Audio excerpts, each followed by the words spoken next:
Okay, I know this topic has been beaten to death, but I just wanted to make my own video cause, I don't know, I just did, okay? Some kids are weird. Unless you watch my videos, then you're cool. I know I was a weird kid at least. Not that being weird is a bad thing, it's just funny to look back on my past. I used to be afraid of the color red. Okay, that sounds super weird, but I had a very logical reason for this fear. So, I grew up watching Star Wars when I was little. I've probably seen every single movie at least 10 times, and I always watch the new ones as soon as they come out.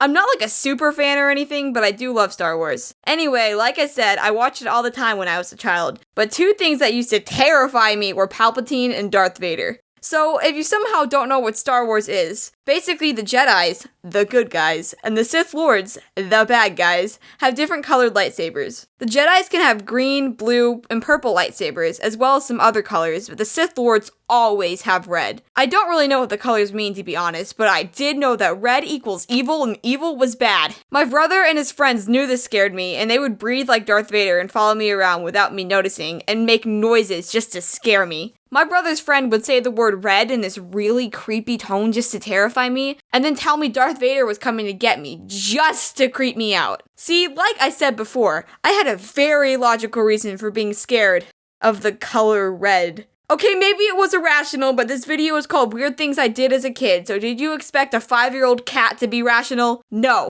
Another thing I did as a kid was roleplay. Okay, let me explain that one. So, I was, and still am, really into Pokemon. I live right outside of the city, so our house is on top of a cliff with a forest below and a lake beyond that. Okay, so I used to pretend I was a Pokemon trainer, and I would catch Pokemon, and I had a talking Bulbasaur as a partner, and I talked to it. Apparently, my brother caught me doing this one day. He just sat there like, what the frick is she doing? I really don't know if this classifies as roleplay because I did it by myself only, but as dorky as it sounds, it was a pretty big part of my childhood, and these stories I take part in have actually inspired my stories today. It all comes full circle. Anywho, I'm not the only one who did stuff like this. I choose you, Wolfychu! Jesus Christ, that was the cringiest pun I've ever done. God freaking. Hi, I'm Wolfychu, and I make storytime videos and other types of little animations on my YouTube channel. You're not the only one who roleplayed as a kid cat. I've got a story of my own about pretending to be characters on the internet. There was this one experience I had when I was about 11 years old. I was just starting to get into watching anime, and there was this one series I watched at the time called Tokyo Mew Mew that I was kind of obsessed with. If you don't know this anime, it's about a group of 5 girls who get their DNA merged with the DNA of 5 animals who are in danger of extinction.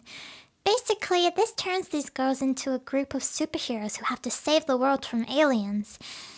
That sounded a lot weirder saying it out loud. I loved this anime, and I really wanted to be able to talk to someone about it, but I was shy about even bringing it up to my friends because I knew that they didn't like cartoons anymore, and they would probably just judge me for liking anime. I don't know why some people think anime is weird. They're just missing out. This was also around the time when Bebo was still popular. Does anybody else remember Bebo? No?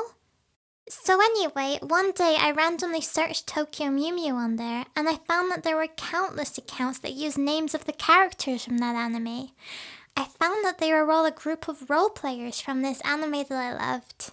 I didn't really understand it at first, but I thought that maybe they were all people like me, who were just too awkward to tell their friends that they liked anime, so they looked for more friends to talk to on the internet. I decided to join them and create an account posing as a character myself. I made friends with other people pretending to be the other characters, and we would talk to each other as though we were kind of writing our own stories. So I kind of got into role-playing without even knowing what it was.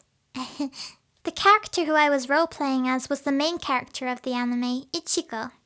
Ichigo is this really happy and energetic girl who, like me, would overreact to everything, love all cute things, and was terrified of Ghost. She was my favorite character from the show, so of course she was the one I chose to be. Every day after school, I would get on the computer to get back on Bebo and talk to everyone on there.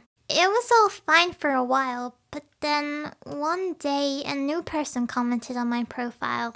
It was someone pretending to be one of the antagonists of the anime called Kishu. He seemed normal at first, but then he started to private message me and started to act kind of flirty. I was shocked and I didn't know how to respond. This was similar to what used to happen between the characters we were role-playing in the show, but I just thought that this person was taking it a little too seriously and it was starting to creep me out. I stopped replying to him thinking that would make him go away, but it didn't. He messaged me every day and just wouldn't give up, saying things like, "Hi girl, I'm hungry for those lips." This made me start to panic a little, and I just thought, oh no, I really dug myself into a hole now. Who knew that something as innocent as role-playing as your favorite fictional character could turn into a situation like this? Since I didn't know what else to do, I deleted my Bebo and never looked back. And that was my first and last experience with role-playing.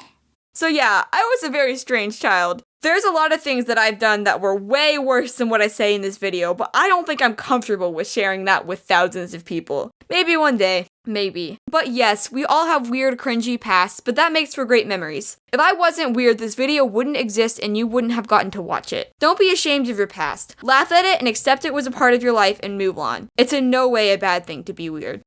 So I stayed up till 1:30 last night finishing this animation, and I told myself when I woke up I'd make the fan art scroll. So I log on to Twitter on multiple different devices and it's not working, so I guess they're having some technical issues, but I get all my fan art from Twitter using the hashtag Katzun fan art. So I'm really sorry, but this video is supposed to go up today and I can't really do anything about that. But next video, I promise it'll be there. Also, subscribe to Wolfychu. Like, her style is beautiful and amazing and her voice is like so cute. Like, subscribe to her. She's great. Anyway, bye guys. Thanks for watching.